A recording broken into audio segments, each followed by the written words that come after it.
We will go over how to do some of the problems from the Chapter 5, Section 9 assignment. This is on slopes of parallel and perpendicular lines. If you're not sure how to find the slope of the line, that was from the beginning of this chapter, so please be sure and go back and make sure that you understand. Slope, again, is rise over run, or you can use the slope formula if you know 2 points on the line, or if you can find 2 points on the line, and then you do the difference in the y values over the difference in the x values. And remember that slope is written as a fraction. It can either be positive or negative, and you should simplify your fractions as well. Alright, once you have made sure that you understand slope, then in parallel lines, which are parallel lines never intersect, like railroad tracks, the slopes are the same. In perpendicular lines, the slopes are opposite reciprocals. So if one of them has a slope of 1/2, the other one would have a slope of -2/1. So both the reciprocal is when you flip the fraction, and the opposite means one will be positive and one will be negative. They also cross at right angles, so 90 degrees. So those are some things you need to know, and then there are 4 questions to talk about with that. Number 4 means, it says which capital letters A, B, C, and so on are made with perpendicular lines. So if you just list these on a piece of paper, when you find one that has perpendicular lines, then type it on this answer for number 4. And here's some more information about parallel and perpendicular lines, graphs, and, well, this was about parallel lines, and definitions of those. All vertical lines are parallel to each other. So when you see an equation x equals and then a number, those are the equations of vertical lines, and all vertical lines are parallel to each other. So on this part here, you're supposed to identify which 2 lines are parallel. So to do that, you need to know which of these numbers is the slope. So in the last couple lessons, we learned about equations of lines. And one form of an equation of a line is slope-intercept form. And in the slope-intercept form, m is the slope, that is the number in front of the x. So in number 5, first figure out what is the slope in each of these, a, b, c, and d. Oh, there is no d, just a, b, and c. And then if that is the same, then those are parallel. If they're not exactly the same, like c has a negative, then it's not parallel to the others. So make sure they're exactly the same. In 6, one of them is written differently. This is not in slope-intercept form. So before you could tell, we should write it like that. So in number 6, I could just add 1/2 to both sides, and then I would have the right form. So if I added 1/2 to both sides of this, then I would have y equals 5x plus 1/2. So now I look at the slope of each one of them. Oh, I can't tell in B either what the slope is, because it's not y equals. So in B, I would have to divide both sides by 5, or I can multiply by 1/5. I'll just divide by 5. Divide that by 5. Now, y equals x divided by 5, or I could write that as 1/5 times x. Then it would look a little bit more like my other equations. So far I have a slope in the first one, the red one, the slope is 5. M equals 5. And then in the blue one, the slope is 1/5. Those obviously are not the same. So now I have to determine in C what the slope is. Now this one's already in slope-intercept form. The slope is 5, so now you can tell which one is the same as which one there. Now in number 7, this is written in point-slope form, which is another way to write equations of lines. So we have y minus 3. Let me erase that for you a little bit. Oops. Okay, I'll move it all up. So it says y minus 3 equals 1/4 times x plus 1. Well, point slope form of a line is y minus y1 equals m, that's the slope, times x minus x1. m is the slope. It's the one that's multiplied times the parentheses. So in 7a, the slope is 1/4. And then you have to look for the slope in b and c. Both of those are written in slope-intercept form, this form. So you just need to identify what is m there. And then in number 8, remember we said that all vertical lines are parallel to each other. So if there's 2 of those listed that are vertical lines, then you'll know those are the parallel ones. Now I want to show you that you can also check number 5 using a graphing program like Sketchpad or Desmos. So I have Desmos open because it's just a web-based. You can just go to www.desmos.com and you can graph these using this tool over here. You can type it exactly as it's written. So I'm doing number 5. I'm typing y equals 2x plus 6. And you can see the line gets graphed immediately. And now I'm also going to graph b as y equals 2x minus 7. And then I can look at this and see if they're parallel. Those are parallel because they're never going to intersect. They're the same distance apart. And that means they're parallel lines. So A and B are parallel. Let's see if C is also parallel. Maybe they're all parallel to each other. But see, that one is not parallel to the other 2. So in 5 you can see that A and B. So we'll let's look at number 7, because that equation of that line was in point slope form. So, but you can type it exactly like that in Desmos. In Sketchpad you would have to solve it for y. But in Desmos you can type them in even if y is not solved for on one side by itself. And you can just use your keyboard. Now see, that's not exactly right, is it? I was supposed to hit a, this is wrong.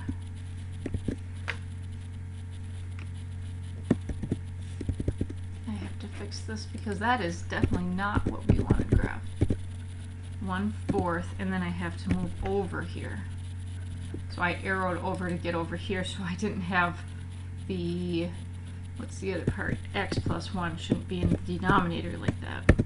There, now we have a linear equation, and it looks like that. And then I can graph one of the other ones and see if it is parallel to it. Y equals 4x minus 8.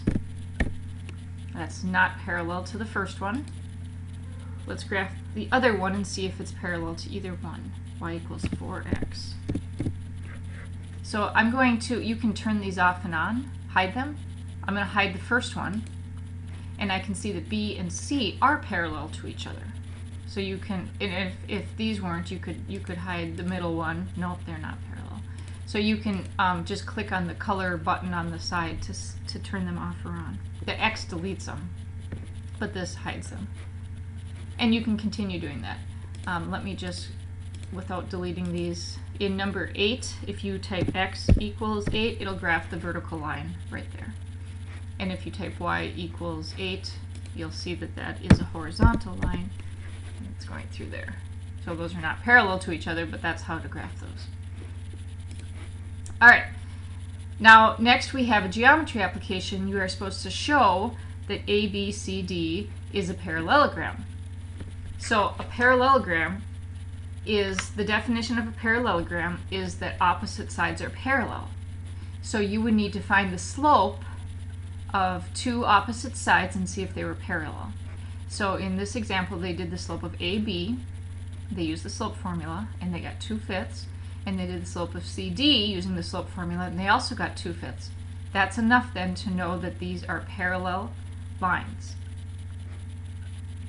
So, and then you can also check AD and BC. They are both vertical lines, and all vertical lines are parallel to each other. Therefore, this is a parallelogram. Now in number 9, you have to show that this is a trapezoid. So I gave you a definition of a trapezoid. Exactly one pair of opposite sides are parallel. So if we find the slopes of opposite sides, and we'll see if they have equal slopes. Now it does not look to me like AB and CD will be parallel to each other. They do not look like they have the same slope. For one thing, this is a horizontal line, and horizontal lines all have a slope of 0, and this one's not a horizontal line, so it won't have a slope of 0. So I'm going to check AD, find the slope of AD, and I'm going to find the slope of BC. If they have the same slope, then this is a trapezoid. So the slope formula says that we should subtract the y-coordinates over the difference in the x-coordinates. So for AD, I'm going to use these 2 points. The y-coordinates are 5 and -1. So I'm going to go 5 minus, and then I have to subtract negative. And then for the x-coordinates, I have -2 and 2. You have to go in the same order. So -2 minus 2. And then we simplify. 5 minus a -1 is the same as 5 plus 1. And on the bottom, -2 minus 2 is the same as -4.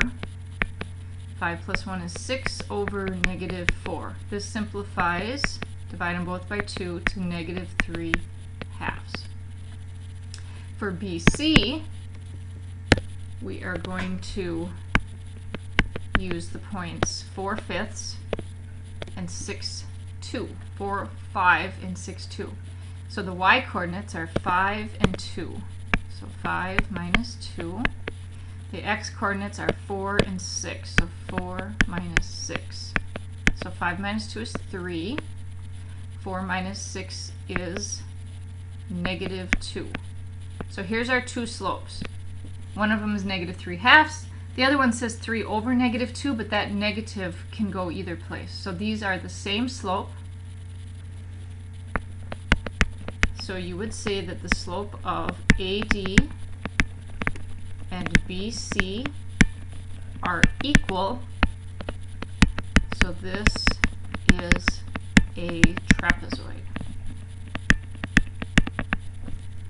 You could also say that the other lines are not parallel, like AB and DC.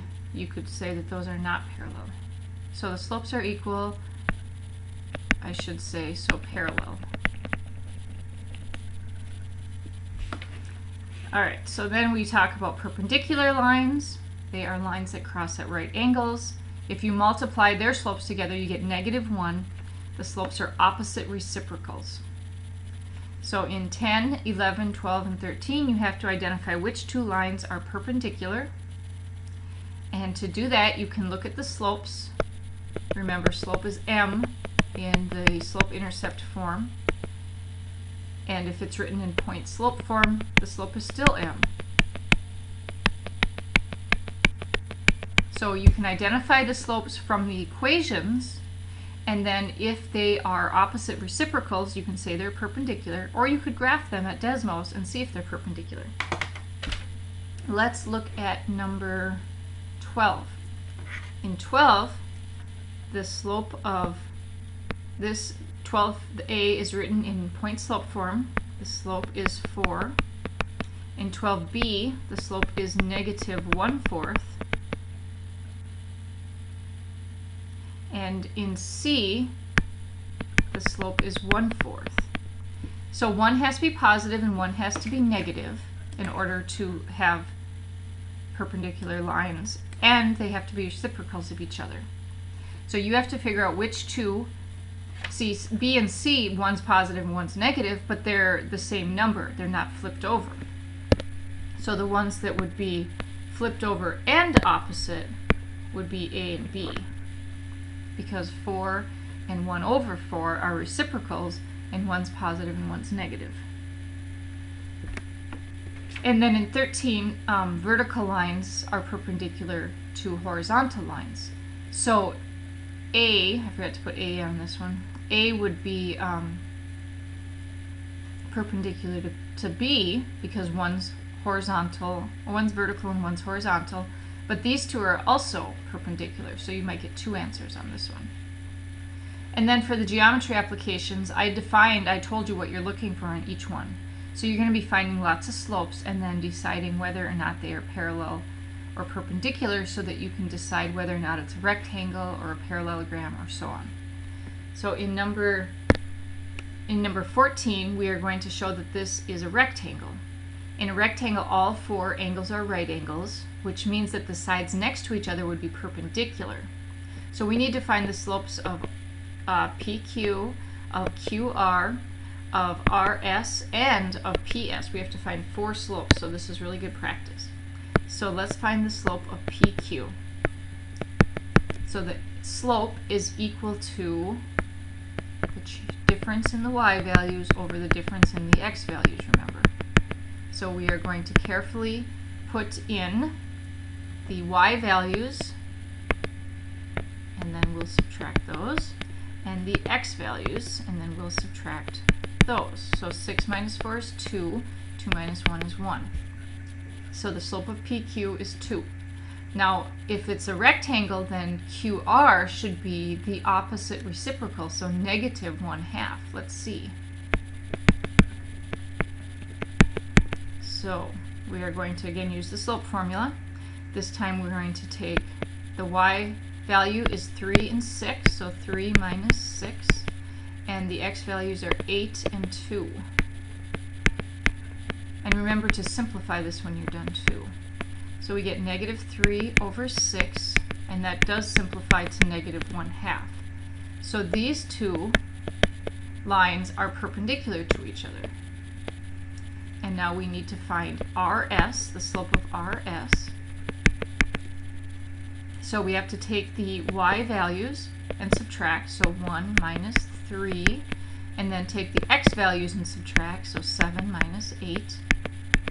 1 minus 3 is negative 2, 7 minus 8 is negative 1, and a negative over a negative is positive. So these two lines are perpendicular to each other because you have negative 1/2 and 2. So I can put the little right angle, and now let's check PS. Okay, so the y values are 1 and 4, so 1 minus 4. The x values are 7 and 1, so 7 minus 1. So 1 minus 4 is negative 3, 7 minus 1 is 6, and this simplifies to negative 1/2. So these two lines are perpendicular because their slopes were opposite reciprocals. And then you can kind of circle back up. Is PS perpendicular to PQ as well? We have a slope of negative 1/2 and a slope of 2, so they are also perpendicular. So you can say that all sides are perpendicular to each other.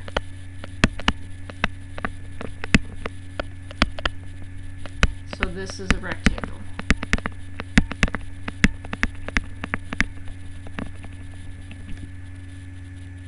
In 15, you have to show that opposite sides are parallel. So MN should be parallel to LP, and if they are, then that's a good first step. And then you also have to check if LM is parallel to PN. So if their slopes are equal, if M equals M, then you'll know that they're parallel. So check that for 15 on both pairs of opposite sides. And then one more, we have to find the slopes to see if two of the sides are perpendicular. In a right triangle, they will meet at a right angle, and then you'll know that they're perpendicular. So you have to find the slopes of AB and BC. If those are perpendicular, then you can stop. If they're not, then also check AC. So you find the slope by, of course, using the slope formula. Lots of practice using the slope formula. And if you find that two of the slopes are opposite reciprocals, then you will have a right triangle. All right, let me know if you need help on any of this.